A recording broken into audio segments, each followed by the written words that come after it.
आज मंत्रिमंडल 59तम बैठक अनुष्ठित हो जाइए। बैठक में माननीय मुख्यमंत्री अध्यक्षता करते एवं आज विभिन्न विभागर 18 गोटी प्रस्ताव उपर आलोचना होता है। 18 गोटी प्रस्ताव को आज मंत्रिमंडल बैठक अनुमोदन कर 18 गोटी प्रस्ताव भितर गोटे अन्यतम प्रस्ताव हूँ पंचायत राज एवं पानीय जल जोगाण विभाग ताहा हूँ ग्रामांचल में बसवास करुवा गरीब एवं मध्यवित्त परिवार किसी लोक जो मैंने घर पाइबापी छाड़ी होती रूरल हाउसिंग स्कीम से उद्दिष्ट से स्कीम संपर्क में आपण मानक अवगत कराया मु माननीय मंत्री पंचायत राज विभाग और जल जोगाण विभाग माननीय मंत्री महोदय को अनुरोध करी। आज माननीय मुख्यमंत्री पंचम पाळीर चतुर्थ वर्ष पूर्ति अवसर में ग्रामांचल बसवास करुवा स्वल्प आयकारी वर्गर हिताधिकारी जो माने कठोर चयन प्रक्रिया बाद पड़ुले पुनर्सुजोग दवा से पुनर्सुजोग दवा सहित मध्यवित्त परिवार लोक गृह निर्माण सहायता जोगे देवाई नूतन योजना मो घर शुभारंभ कर मो घर योजना अनुजाई बड़का रही कच्चा घर को पक्का घर परिवर्तन करने राज्य सरकार प्राथमिकता यही प्रतिश्रुति को पूरण कर निम्न मध्यवित्त परिवार आशा और आकांक्षा पूरण करने आज राज्य कैबिनेट नूतन योजना मो घर को अनुमोदन कर वर्तमान गृह निर्माण योजना कठोर चयन मानदंड द्वारा बाद पड़ता परिवार किंबा स्वल्प गृह मंजूर लक्ष्य धार्य कारण वंचित परिवार यही नूतन योजना उपकृत हो पारे। विगत वर्ष में स्वल्प गृह निर्माण सहायता पाई परिवार यही योजना माध्यम निज गृहर उन्नतीकरण अथवा संप्रसारण करें। योजना वैशिष्ट्य आवेदनकारी को सरकार जो सब्सिडी थिबा गृह ऋण मिलता है। सब्सिडी राशि संपूर्ण रूपे राज्य सरकार का निजस्व पांठि प्रदान करा जाय है। यही योजना रे नवा घर निर्माण किंबा वर्तमान गृहर संप्रसारण उन्नतीकरण संपूर्णकरण करा जाय है। यही योजना रे हिताधिकारी 3 लाख टंका पर्यंत बैंक ऋण पाई प्रथम वर्षर रियाती अवधि को बाद दे परवर्ती 10 वर्ष मध्य ऋण परिशोध करने हुए। यही योजना 1,50,000 2 लाख और 3 लाख टंका बैंक ऋण व्यवस्था रही जहाँ मध्य आवेदनकारी कौन सी गोटे प्रकार ऋण बाछि थांती। योग्यता मानदंड निम्नलिखित परिवार वर्ग यही योजना अंतर्भुक्त होगापाई योग्य विवेचित होता। जदि परिवार कच्चा घरे किंबा गोटे कोठरी कंक्रीट छात घरे बसवास करुवे, जदि परिवार पूर्व सरकार ठारू कौन सी गृह निर्माण योजना अधीन सहायता पाई नथिले अथवा 70,000 टंका कम परिमाण सहायता राशि पाई, जदि परिवार मासिक आय 25,000 टंका कम थी, जदि परिवार व्यक्तिगत व्यवहार एक अणव्यवसायिक मोटर चालित 4 चकिया जान नथिबो, जदि परिवार कौन सदस्य सरकारी किंबा सरकारी उद्योग रे नियमित कर्मचारी किंबा पेंशन भोगी होई नथिबे, 5 एकर जलसेचित किंबा 15 एकर अणजलसेचित जमीरू कम जमी परिवार गृह निर्माण पर राज्य सरकार समस्त हिताधिकारी को ऋणर परिमाण अनुजाई सब्सिडी राशि प्रदान करेंगे एवं समाज अपेक्षाकृत दुर्बल वर्ग गुड़िक यथा अनुसूचित जाति जनजाति और भिन्नक्षम मुख्य थिबा परिवार अतिरिक्त सब्सिडी राशि प्रदान करेंगे। आज राज्य कैबिनेट यही योजना निम्नोक्त सब्सिडी राशि को अनुमोदन कर ऋणर परिमाण 1 लाख थिले साधारण वर्ग 30,000 अनुसूचित जाति जनजाति भिन्नक्षम मुख्य परिवार 40,000 एवं ऋण परिमाण जदि 1.5 लाख टंका हुए साधारण वर्ग सब्सिडी राशि 45,000 एवं अनुसूचित जाति जनजाति भिन्नक्षम मुख्य परिवार 55,000 ऋण परिमाण 2 लाख हेले साधारण वर्ग 60,000 एवं अनुसूचित जाति जनजाति भिन्नक्षम मुख्य परिवार 70,000 टंका ऋण परिमाण जदि 3 लाख हुए ताले साधारण वर्ग 60,000 अनुसूचित जाति जनजाति भिन्नक्षम मुख्य परिवार 70,000 टंकार सब्सिडी राशि व्यवस्था करा जायछि।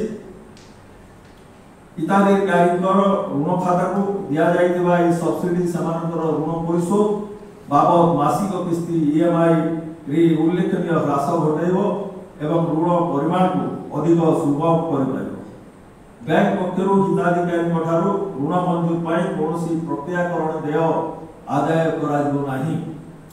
हिताधिकारी आर्थिक बोझ को आहुरी ह्रास करने को जाई राज्य सरकार बंधक समय आवश्यक पंजीकरण शुल्क और स्टाम्प ड्यूटी छाड़ कर ऋण निमंते सब रजिस्ट्रार कार्यालय आवश्यक दस्तावेज प्रमाणीकृत नकल इसी इत्यादि पाया आवश्यक देय को सरकार छाड़ कर ऋण आवेदन निमंते आईन परामर्शदाता देय बाबद को सर्वाधिक 1,000 टंका राज्य सरकार वहन करेंगे।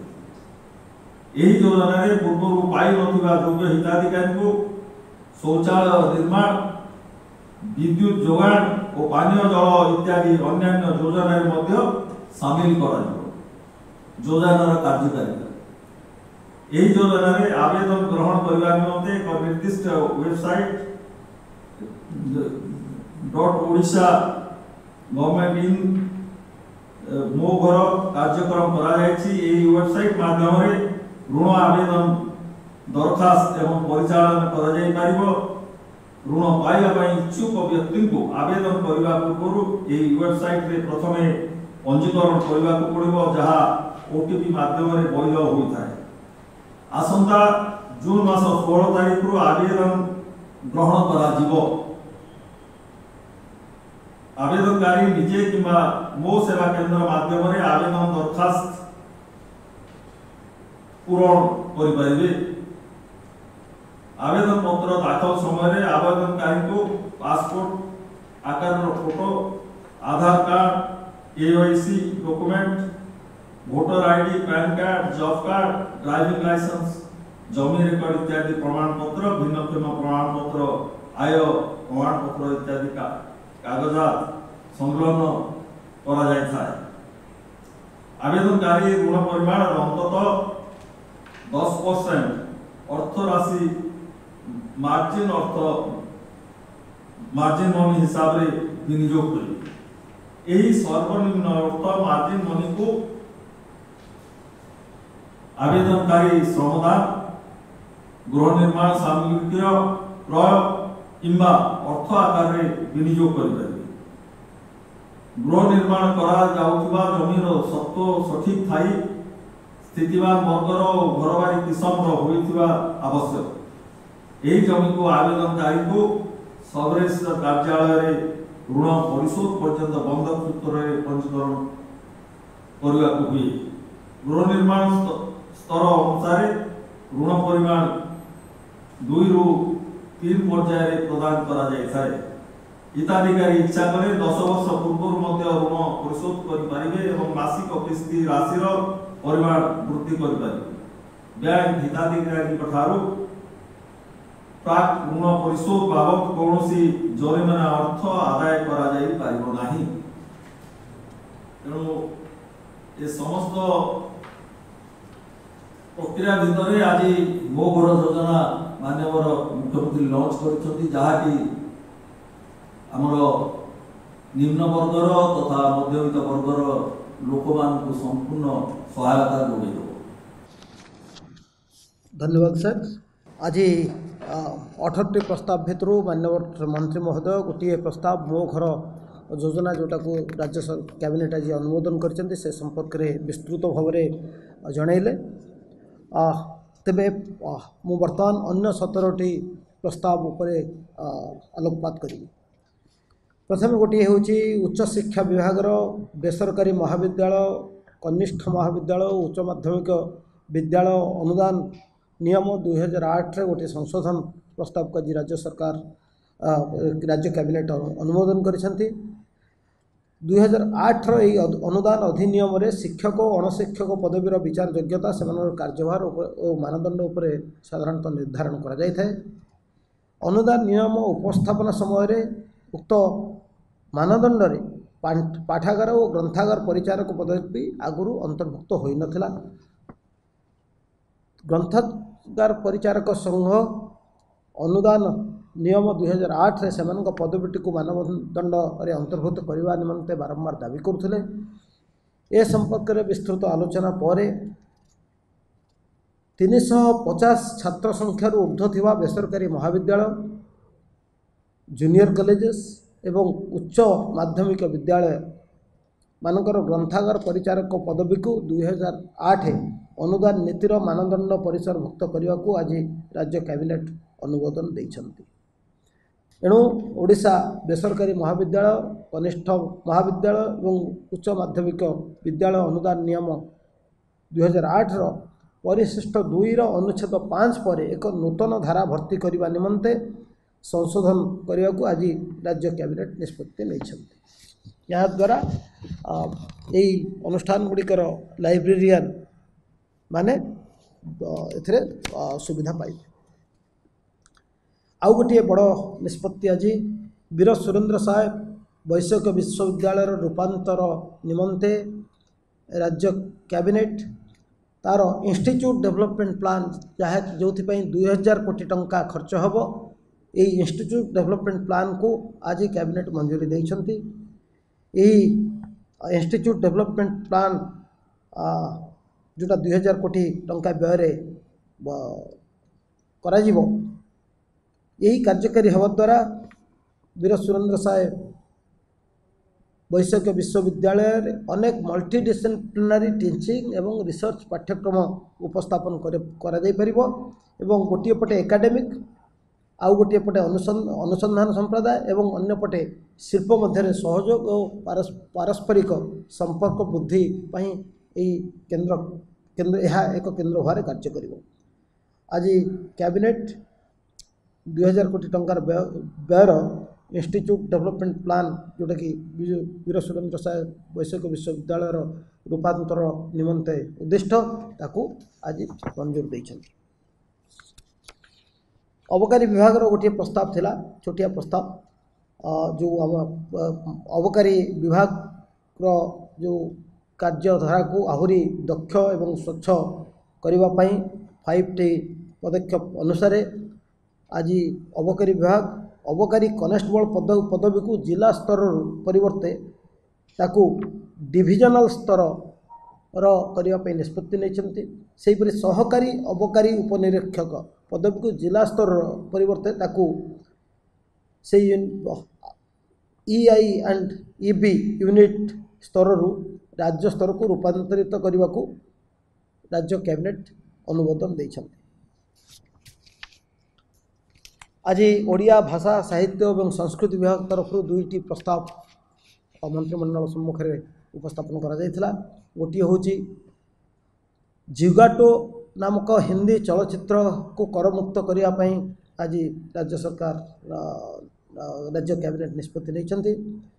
जिगाटो चलचित्रटी एक खाद्य परिवेषण करुवा बाहक और तार परिवार जीवन संघर्ष उपर पर्यवेसित जीवन प्रत्येकटी मुहूर्त में खाद्य जोगा बाहक लोकटी समाज मंगल ब्रती रुहे किंतु ताको सामाजिक स्वीकृति मिले ना।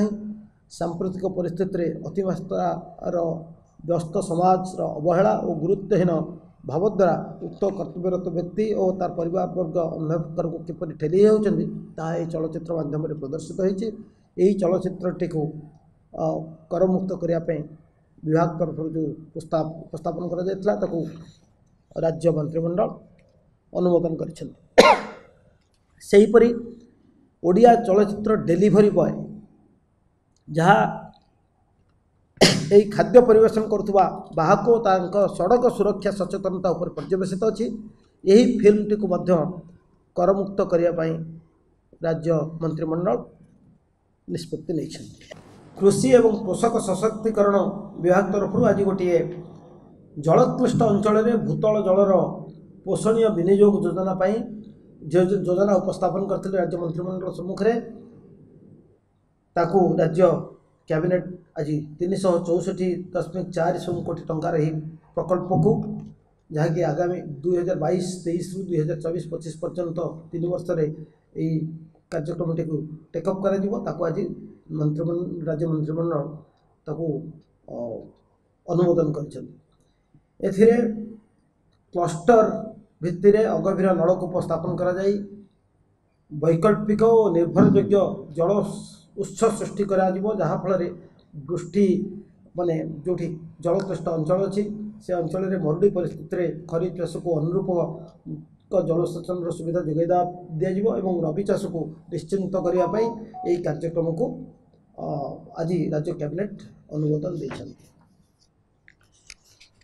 ତାପରେ ସ୍ୱାସ୍ଥ୍ୟ ଓ ପରିବାର କଲ୍ୟାଣ ବିଭାଗର ଗୋଟିଏ ଗୁରୁତ୍ୱପୂର୍ଣ୍ଣ ପ୍ରସ୍ତାବକୁ ଆଜି ରାଜ୍ୟ ମନ୍ତ୍ରିମଣ୍ଡଳ ଅନୁମୋଦନ କରିଛନ୍ତି। ତାହା ହେଲା ରାଜ୍ୟରେ ଯେତେ ଗୁଡ଼ିଏ ସ୍ୱାସ୍ଥ୍ୟ ମେଡ଼ିକାଲ କଲେଜ ଅଛି ବା ମେଡ଼ିକାଲ ଆସୋସିଏଟେଡ୍ ଇନଷ୍ଟିଟ୍ୟୁସନ୍ ଅଛି, ଯାହାର ସଂଖ୍ୟା 200ରୁ ଅଧିକ, ସେମାନେ ବିଭିନ୍ନ ସଂସ୍ଥା ବିଭିନ୍ନ ବିଶ୍ୱବିଦ୍ୟାଳୟ ଅଧୀନରେ ପରିଚାଳିତ ହେଉଛନ୍ତି। ତାଙ୍କର କମନ୍ କରିକୁଲମ୍ ହଉ ନାହିଁ ବା କମନ୍ ଏକ୍ଜାମିନେସନ୍ ମଧ୍ୟ ହୋଇପାରୁନାହିଁ।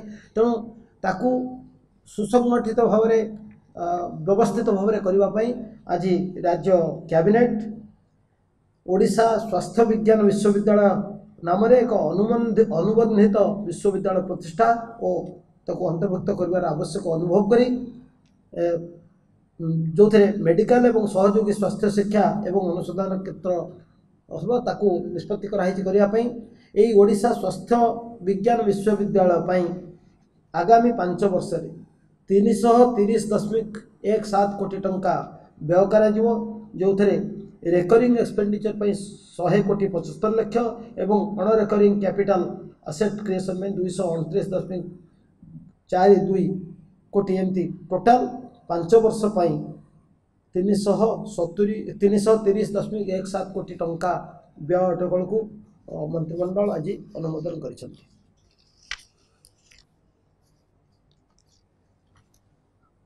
ଆଉ ଗୋଟିଏ ଗୁରୁତ୍ୱପୂର୍ଣ୍ଣ ନିଷ୍ପତ୍ତି ଆଜି ରାଜ୍ୟ କ୍ୟାବିନେଟ୍ ନେଇଛନ୍ତି, ତାହା ହେଲା ଗୃହ ଏବଂ ନଗର ଉନ୍ନୟନ ବିଭାଗର। ଆପଣମାନେ ଜାଣନ୍ତି ଗତ କିଛି ଦିନ ଧରି ଓଡ଼ିଶା ରାଜ୍ୟରେ ଆପାର୍ଟମେଣ୍ଟ ଗୁଡ଼ିକର ରେଜିଷ୍ଟ୍ରେସନ୍ ବା ନିବନ୍ଧନ କାର୍ଯ୍ୟକୁ ବନ୍ଦ ରଖାଯାଇଛି। ଆପାର୍ଟମେଣ୍ଟ ମାଲିକାନା ପାଇଁ ଯେଉଁ ଓଡ଼ିଶା ଆପାର୍ଟମେଣ୍ଟ ମାଲିକାନା ଅଧିନିୟମ 1982 ପ୍ରଣୟନ କରାଯାଇଥିଲା ଏବଂ ଇତିମଧ୍ୟରେ ରିଅଲ୍ ଇଷ୍ଟେଟ୍ ନିୟମାବଳୀ ଏବଂ ବିକାଶ ଅଧିନିୟମ 2016 ମଧ୍ୟ ଆସିଛି ଏବଂ ଓଡ଼ିଶା ଆପାର୍ଟମେଣ୍ଟ ମାଲିକାନା ନିୟମ 2021 ମଧ୍ୟ ହେଇଛି। ଏହି ଦୁଇଟି ଅଧିନିୟମ ଭିତରେ କିଛି ଅସଙ୍ଗତି ରହିଛି, କିଛି ବିରୋଧାଭାସ ରହିଛି, ଯାହାଫଳରେ ଓଡ଼ିଶା ଆପାର୍ଟମେଣ୍ଟ ମାଲିକାନା ଅଧିନିୟମ 2021ର ବିଜ୍ଞପ୍ତିକୁ ବିରୋଧ କରି ଓଡ଼ିଶା ମାନ୍ୟବର ହାଇକୋର୍ଟଙ୍କ ନିକଟରେ ଏକାଧିକ ମାମଲା ଦାୟର କରାଯାଇଛି। ଏହି ମଧ୍ୟବର୍ତ୍ତୀ କାଳରେ ଏହି ମାମଲା ଗୁଡ଼ିକ ଯୋଗୁଁ ଆପାର୍ଟମେଣ୍ଟର ପଞ୍ଜୀକରଣ ବନ୍ଦ ମଧ୍ୟ ରହିଛି।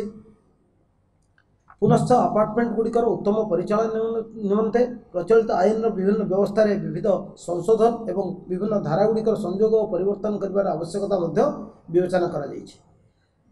ତେଣୁ ପ୍ରଚଳିତ ଆଇନରେ ବ୍ୟାପକ ସଂଶୋଧନ ପରିବର୍ତ୍ତେ ପ୍ରଚଳିତ ଅଧିନିୟମକୁ ପ୍ରତ୍ୟାହାର କରି ଏକ ନୂତନ ଅଧିନିୟମ ପ୍ରଣୟନ କରିବାର ଆବଶ୍ୟକତା ଉପଲବ୍ଧି ହୋଇଛି ରାଜ୍ୟ ସରକାରଙ୍କର।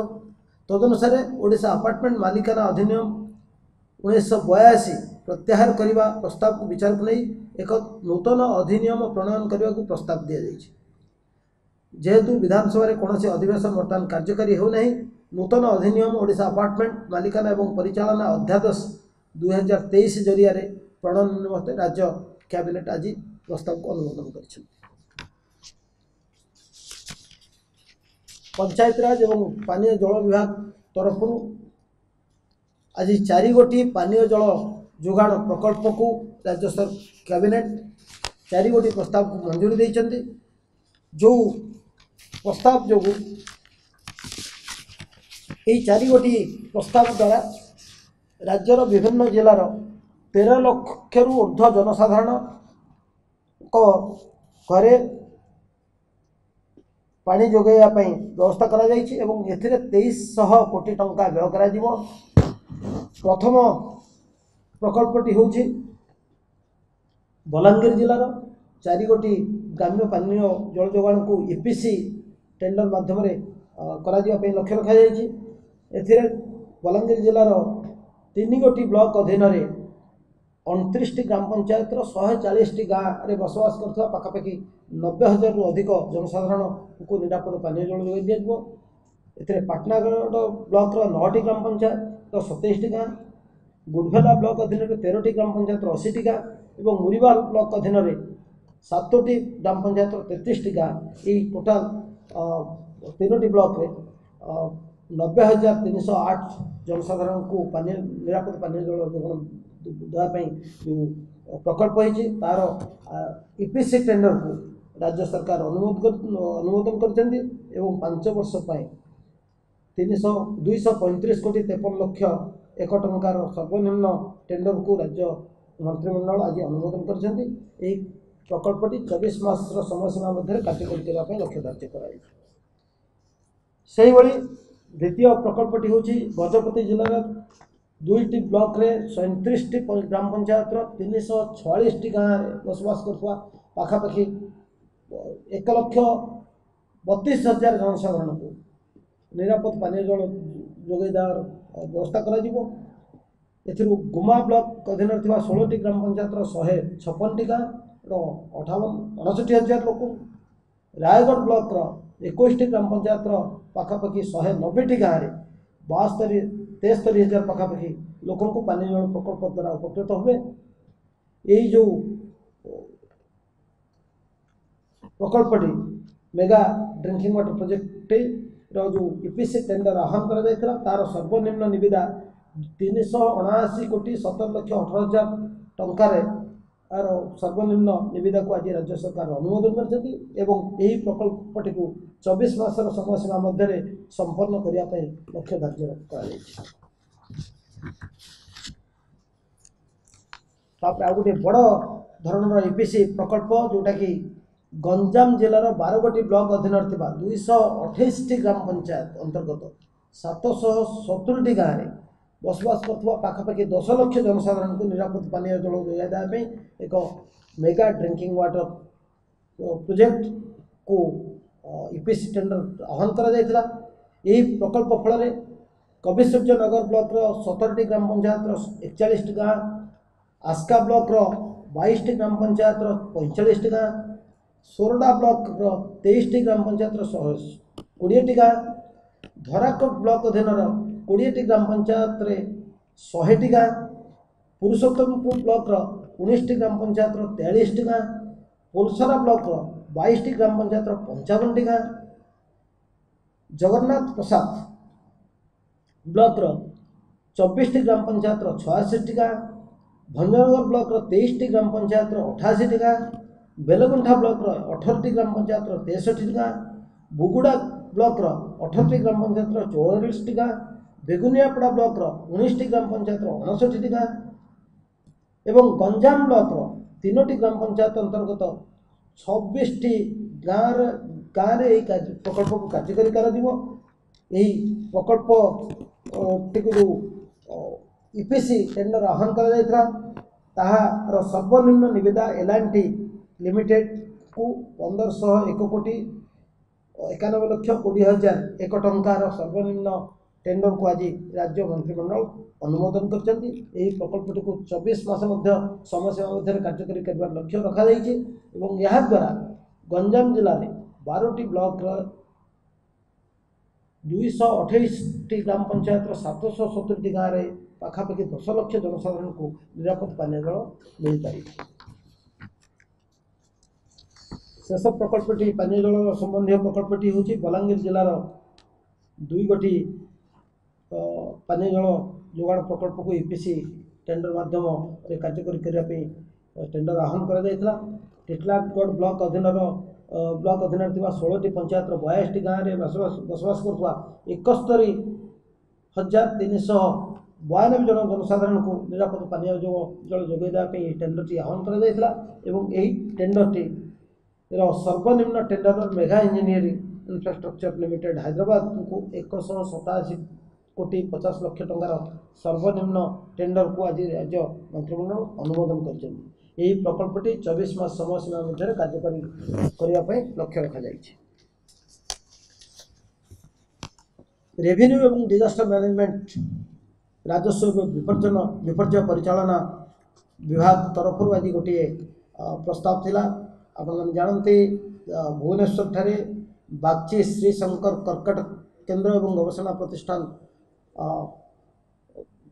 कार्य को अनुमोदन कर कार्य चली आगामी मासे 2 मास भितर यही जो डाक्तरखाना एवं रिसर्च सेंटर टी काम करने आरंभ करिवो एवं ये जो कर्कट रोगी जो माने ट्रीटमेंट होती डाक्तरखाना गला अनेक समय डाक्तर सुपरविजन रहा पड़े एवं से रोगी मान को साहाय्य करने जो मैंने दूर दूरांतर आसुवा कर्कट रोगी मानक सहायक मान रही आवश्यक आश्रयस्थली निर्माण निमंते अतीत राज्य मंत्रिमंडल श्री बागची श्री शंकर कर्कट केंद्र एवं गवेषणा प्रतिष्ठान को 2 एकर जमी जोगे देवाई निष्पत्ति नहीं आज यही जो जमी लीज दलिल निबंधन निमंते स्टाम्प देय एवं पंजीकरण फी सर्वमोट 14,28,700 टंका छाड़ करने राज्य मंत्रिमंडल आज अनुमोदन करी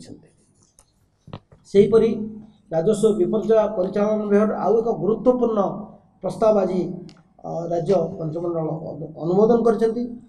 आपण माने जानती चकबंदी रे जो जगह सब होता है से जमी गुड़िकर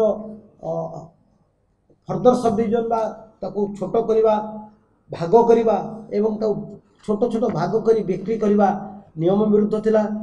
चकबंदी आईन 34 एवं 35 धारा कोटा धारा रे सब बेनियम थिला जहाँ फल अनेक चाषी एवं चाषी मानकर परिवार अनेक हैरान हरकत होते निज निज भितर ताकू भाग कर चाहिए निज छोट भागटी को बिक्री बटा कर असुविधा होता। यही असुविधा को उपलब्ध कर राज्य कैबिनेट यही जो ओडिशा चकबंदी और भूमि विभक्तिकरण निवारण अधिनियम 1972 धारा 34 एवं 35 यही दुईटी को संशोधन उच्छेद करने प्रस्ताव को अनुमोदन कर संशोधन द्वारा जमी मालिक माने चक जमी विक्रय और विभाजन करें जमी पट्टा गुड़िकर संशोधन हो पार यह द्वारा रजिस्ट्रेशन शुल्क और अन्य राजस्व शुल्क सरकार पाई। महिला और शिशु विकास विभाग आज गोटे प्रस्ताव को ओडिशा कैबिनेट अनुमोदन करछंती। एथिरे होची तांकर जो कैडर अच्छी से कैडर पुनर्गठन करने आज निष्पत्ति निया जायछि। एथिरे जो सीडीपीओ बा प्रोग्राम ऑफिसर रे 93टी नूतन पदवी सृष्टि करने राज्य कैबिनेट मंजूर देइछंती। फल बर्तमान 371टी पदवी जहाँ था 464टी हेबो। डीएसडब्ल्यू एसडब्ल्यू एवं assistant director come under secretary जोटा कि लेवल 12 13टी पदवी सृष्टि करी बर्तमान 37टी पदवी को 50टी पदवी ये पहुँचब। यही जो कैडर रिस्ट्रक्चरिंग द्वारा 106टी नूतन पदवी सृष्टि करा जहाँफल विभाग जो विभिन्न कार्यकलाप अच्छे सुसंगठित और सुव्यवस्थित करने सहित सेगुड़िकर मॉनिटरिंग ठीक भाव में हो पार। शेष में 2टी प्रस्ताव निर्माण विभाग आज था। आप जानते राज्य सरकार Konark heritage area development plan को कार्यकारी करने निष्पत्ति करिसेंती। स्टेट कैबिनेट आज राज्य कैबिनेट यही जो Konark heritage area development plan जो टेंडर करा से टेंडर थी कि 209 कोटी 73,70,000 टंकार सर्वनिम्न बिड को राज्य सरकार आज अनुमोदन करिसेंती। राज्य मंत्रिमंडल अनुमोदन करिसेंती। यही कार्यटी को 18 मास मध्य संपन्न करा एवं यह करने द्वारा कोणार्क अंचलर अनेक जो टूरिज्म प्रस्पेक्ट बढ़िबो एवं आम राज्य यहाँ को सुनामदायी कार्यक्रम हम से भली निर्माण विभाग तरफ आउ गोटे प्रस्ताव थिला डेवलपमेंट ऑफ एकाम्र क्षेत्र इन एकाम्र क्षेत्र amenities and monument revival action plan माध्यम पुराना भुवनेश्वर अंचल विभिन्न प्राचीन स्मारकी गुड़िकर पुनरुद्धार एवं तत्संगे विभिन्न सुविधा उपलब्धि करने सरकार निष्पत्ति नहीं एकाम्र क्षेत्र मुख्य आकर्षण तथा एकादश शताब्दी निर्मित प्रभु लिंगराज मंदिर चतुर्पार्श्वर अव्यवस्थित विकास और अनधिकृत स्थान को मुक्त करने अंतर्भुक्त यही अंचल पुराना भुवनेश्वर एकाम्र क्षेत्र अंचल को व्यवस्थित करने तार सौंदर्यकरण करने टूरिस्ट मानकर को अधिक आकृष्ट करने यही कार्यक्रम उद्दिष्ट यही योजनाटी को कार्यकारिता करने टेंडर आह्वान करा सर्वनिम्न निविदा जहाँ 156 कोटी 21 लाख टंकार आज एमएस मेसर्स बीपी कंस्ट्रक्शन ये सर्वनिम्न निविदाकारी अच्छा प्रस्ताव को राज्य कैबिनेट आज अनुमोदन कर कार्यटी 8 मास मध्य संपन्न करा लक्ष्य रखा द्वारा भुवनेश्वर सौंदर्य पुराना भुवनेश्वर अंचल सौंदर्य वृद्धि सहित अधिक टूरिस्ट मानक यात्री मानक भक्त मानक ये अंचल आम पुराना भुवनेश्वर मंदिर मालिनी पुराना भुवनेश्वर को अधिक आकृष्ट करेंगे यही आज सर्वमोट 18टी प्रस्ताव को राज्य कैबिनेट अनुमोदन कर धन्यवाद।